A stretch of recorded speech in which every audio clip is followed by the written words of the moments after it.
Muy buenas tardes, señoras y señores. En Manzanares 10 Televisión nos gusta hablar también de la historia de Manzanares. Durante los programas especiales que emitimos en el periodo de desescalada y también de confinamiento, ya nos interesamos por la historia con un aficionado a la misma de Manzanares, que es el autor del blog manzanareshistoria.es, Miguel Ángel Maeso. Buenas mañanas.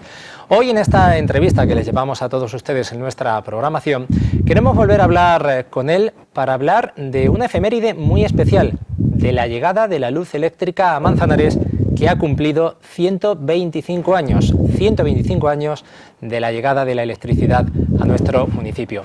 Miguel Ángel Maeso, muy buenas tardes. Buenas tardes, Juanjo. Bueno, autor del blog manzanareshistoria.es, que ya dábamos a conocer también en aquella anterior entrevista, y donde se pueden encontrar también más detalles de esa efeméride que queremos conmemorar. Se cumplió hace ya unas semanas, pero en este verano, ese 125 aniversario de la llegada de la luz eléctrica a Manzanares. Miguel Ángel, ¿cómo fue esa llegada? ¿Quién impulsó la llegada de la luz a nuestra ciudad? Pues bueno, el proyecto lo acometió una empresa que se había fundado justo un año antes, en mayo de 1894, que se llamaba Eléctrica de Manzanares. Pero lo más curioso y relevante es que el presidente de esa compañía y máximo accionista era Isaac Peral, el oficial de la Marina e inventor del submarino. Isaac Peral, vinculado por tanto con Manzanares. ¿Cómo Isaac Peral pudo pasar de inventar el submarino a estar en Manzanares, vinculado con Manzanares, para fundar esa compañía eléctrica de nuestra ciudad? Pues curiosamente está relacionado con su invento. Submarinos existían antes de la nave que diseñó Peral, pero lo novedoso de su proyecto era que el submarino era de propulsión eléctrica, ¿no? Y aquí ya encontramos una de las claves. Y además era un submarino torpedero. El submarino lo construyó en 1888 y durante 2 años la Armada Española lo estuvo probando. La verdad es que todas las pruebas fueron un éxito. Consiguió disparar, pues eso, torpedos en superficie, en inmersión, cosa que no se había conseguido antes en el mundo, acercarse a diferentes objetivos sin ser detectado. Y cuando parecía que el proyecto iba a ir hacia adelante y la Armada iba a construir más unidades, pues el ministro de Marina, misteriosamente o sorprendentemente, canceló el proyecto y mandó pues almacenar el submarino y desmontarlo.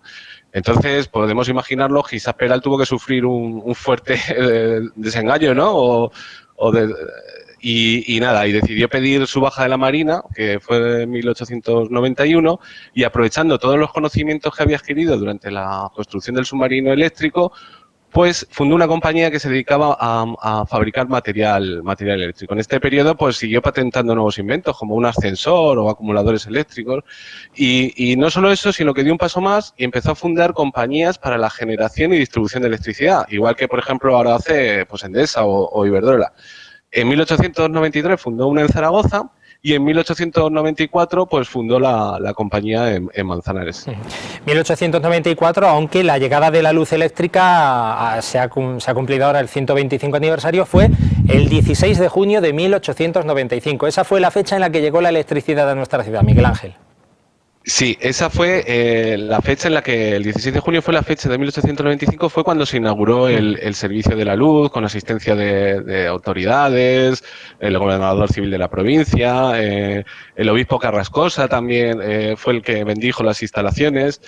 Y bueno, también es llamativo en este proyecto que, aunque el máximo impulsor fuese Isaac Peral, la Eléctrica de Manzanares es una sociedad anónima que está formada por 100 accionistas. ¿Quiénes eran los accionistas que acompañan a Peral y que se animaron en toda una aventura empresarial? Pues como te decía, Isaac Peral tenía el 56% de las acciones, pero el otro 44% pues pertenecía a 100 accionistas, a otros 99 accionistas. Pues curiosamente, de esos 99, 98 eran o nacidos en Manzanares o vecinos de la localidad. Y esta es otra de las cosas que me llama la atención de esta historia, porque nos da, porque, por ejemplo, si en la actualidad hubiese un problema, una dificultad o hubiese que hacer una gran inversión, pues los ciudadanos rápidamente pensamos en las administraciones públicas, ¿no? Ya sea en ayuntamiento, comunidad autónoma o gobierno, para que lo solucionen. O esperamos quizá que una gran empresa pues haga esa inversión. Pues en el siglo XIX, los manzanareños y en general toda la sociedad pues tenía otra mentalidad. Si había un problema, pues nada, montaban una empresa, ¿no? Y lo solucionaban ellos mismos pues, invirtiendo su dinero. Y en cuanto a los accionistas, pues, bueno, se conoce el nombre de los 100 accionistas porque la escritura de constitución de la sociedad se almacena está guardada en el Archivo Histórico Provincial. Y había diferentes perfiles. Había, por ejemplo, empresarios que tenían un interés evidente en que la luz llegase a Manzanares pues, para modernizar sus empresas con maquinaria o instalaciones eléctricas. Por ejemplo, uno de ellos era Diego Martín Quevedo, que era propietario de unas grandes bodegas en la calle Padres Capuchinos, bueno, por aquel entonces se llamaba Oliva, que era en la montaña, ¿no? Este hombre compró 200 acciones y le nombraron director gerente de la compañía. Y otra persona de perfil similar, pues era uno de los dueños de la fábrica de harina, Manuel de Juan López, que también compró 50 acciones. Pero no debemos pensar que solo entre esos accionistas había solo pues, gente con mucho dinero. La verdad es que había mucha gente que compró 1 o 2 acciones y lo que nos transmite, lo que nos da idea, era pues que hubo un gran apoyo popular al proyecto entre el pueblo de Manzanares. Entre esos accionistas había, por ejemplo, un cartero, dos maestros de escuela, uno se llamaba Pablo, Pablo Galiana, que era uno de los maestros. Sí, Pablo Galiana, que hay una calle a su nombre en Manzanares en su recuerdo, pues había confiteros, albañiles, o sea, gente que parece que compró acciones no tanto por una motivación económica, sino por apoyar al proyecto y que saliese adelante. Y también mujeres. Ah, sí, cierto. Entre los 100 accionistas había 3 mujeres que compraron 10 acciones cada una. Lo cual es una cifra, bueno, eran 500 pesetas de inversión y para la época era bastante dinero. Desde luego, siempre quizás se nos tacha un poco de que estamos a verlas venir, pero como bien dices, a finales de ese siglo XIX, el Manzanares, fuimos muy echados para adelante, ¿no? en esto y no estábamos a que nos lo solucionaran los demás, ¿no? También hay que romper esa lanza a favor de aquella capacidad de emprendimiento que tuvieron nuestros antepasados. Pues sí, además, por ejemplo, Diego Martín Quevedo, pues es un ejemplo paradigmático. Era gente que empezó primero invirtiendo en viñas, en poner viñas, porque era un negocio muy rentable, porque Francia compraba muchísimo vino de la Mancha. Luego dieron un segundo paso, que fue construir grandes bodegas para no solo comercializar o producir el vino de sus plantaciones, de sus viñedos, sino comprarle a otros agricultores. Y por último, pues dieron un salto a una industria que por aquel entonces era desconocida y absolutamente novedosa como la electricidad. La verdad es que era gente que tenía una iniciativa tremenda. Y coincide con un periodo de bastante prosperidad en Manzanares, a finales del siglo XIX, principios del XX. Como nos decía, se crea la Sociedad de la Eléctrica de Manzanares en 1894, pero hasta que se inauguró el servicio de luz pasó un año. Eso es. Cuéntanos, ¿qué sabemos al respecto? Pues mira, compraron una máquina de vapor alimentada por carbón en Liverpool, que costó 17.400 pesetas, y por lo visto el transporte hasta Manzanares fue complicado, porque era muy voluminosa la máquina y en los vagones del tren en los que se transportó, pues no cabía bien, ¿no? La máquina la instalaron frente a la fábrica de harinas, al lado de donde está actualmente la pérgola, en unos locales que aún hoy, 125 años después, siguen perteneciendo a una compañía eléctrica. Y bueno, y como te comentaba antes, pues eso, la inauguración fue todo un acontecimiento, incluso se conserva un programa de una obra teatral que se representó en el Teatro Calderón, que por cierto estaba muy cerca de donde tú estás, donde actualmente está el ayuntamiento, eso era el Teatro Calderón, que luego se derrulló para construir el ayuntamiento. Y en esa obra de teatro pues se anunciaba bombo y platillo, ¿no?, que iba a ser la primera representación teatral con alumbrado eléctrico en el teatro. Y como punto un poco nota trágica, pues Peral no pudo asistir a la inauguración de la compañía porque había muerto justo un mes antes en Berlín a consecuencia de una infección tras una operación para extirparle un tumor. Así que no pudo ver finalizado su proyecto. O sea, dos cosas interesantes que quiero destacar. Por un lado nos dices que donde está el edificio del ayuntamiento estaba el Teatro Calderón. Y por otro lado, que las instalaciones en el edificio que hemos conocido de Unión Fenosa, en el parterre del río, que es edificio que sigue siendo de una compañía eléctrica, es ahí donde estuvieron ya las instalaciones hace 125 años. Sí. Resulta llamativo que durante 125 años hayan mantenido un mismo propósito el edificio. Hombre, ahora mismo no se genera electricidad ahí, ¿no? Que será un centro de distribución, ¿no? O unas oficinas. Pero sí, ha mantenido su función durante 125 años. Estuvieron en esas oficinas de Unión Fenosa, recordarán muchos de ustedes.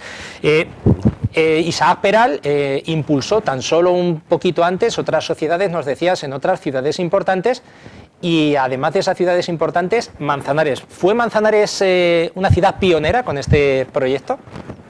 Pues sí, la verdad es que, aunque es cierto que, por ejemplo, en Madrid y Barcelona, en 1881 ya había algunas calles alumbradas con luz eléctrica, pero, por ejemplo, hay que tener en cuenta que en grandes ciudades como Sevilla, Málaga o la propia Zaragoza no tuvieron luz hasta principios de la década de los 90 del siglo XIX, apenas un par de años antes. Entonces, bueno, pues resulta relevante que Manzanares, una población que por aquel entonces tendría 10.000 habitantes, pues tuviese luz prácticamente al mismo tiempo que, pues eso, con grandes ciudades como Sevilla o Málaga. Hombre, también hay que puntualizar que el servicio de luz no era ni mucho menos como el que tenemos ahora, ¿no? En los primeros años, por ejemplo, solo había luz entre el anochecer hasta la 1 de la madrugada, y ya a partir de ahí se cortaba la luz. Y durante el día, cuando había luz del sol, pues no funcionaba el servicio de luz. Pero poco a poco fueron los inicios, y desde luego hay que agradecerle a aquellos pioneros que hicieron que la luz llegara a Manzanares este verano hace 125 años. Para ir finalizando, ¿qué pasó con la compañía, con la eléctrica de Manzanares? Bueno, pues en los primeros años pasó algunas dificultades. La compañía negoció con el ayuntamiento unas tarifas que debía mantener durante 5 años.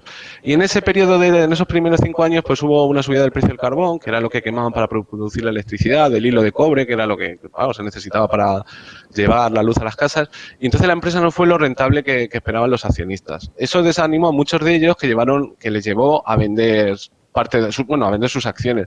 Pero Diego Martín Quevedo, pues este hombre que hemos comentado, que era el director gerente de la compañía, pues siguió apostando por la compañía y compró las acciones de todos aquellos que querían vender.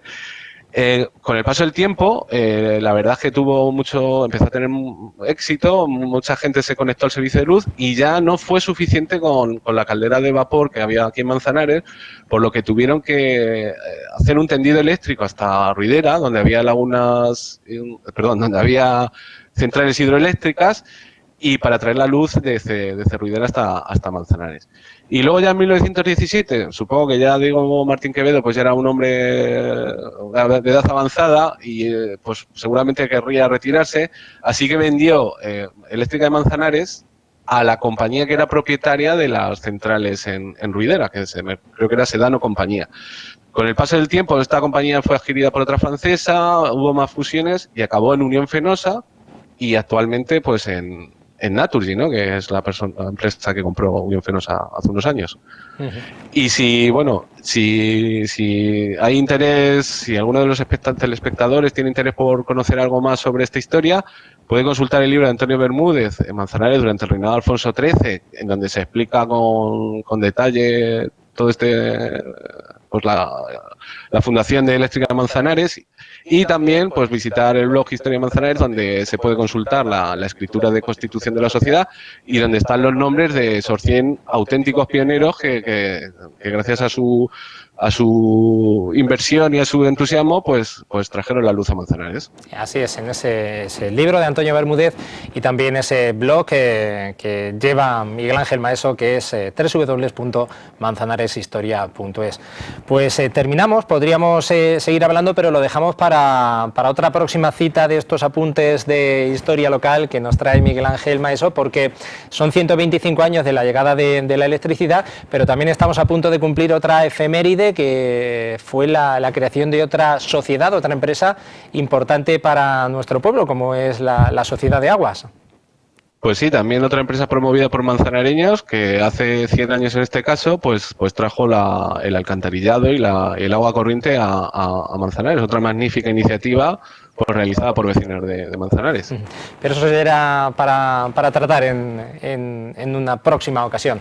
Miguel Ángel, un placer como siempre, gracias por aportarnos estos datos y acercarnos la historia de Manzanares. Hoy nos hemos ido 125 años atrás. Un placer, muy buenas tardes. Muy buenas tardes, muchas gracias. Pues muchísimas gracias a Miguel Ángel. Nosotros les agradecemos a todos ustedes, señoras y señores, su atención. Les esperamos en una próxima cita. Sigan disfrutando de nuestra programación.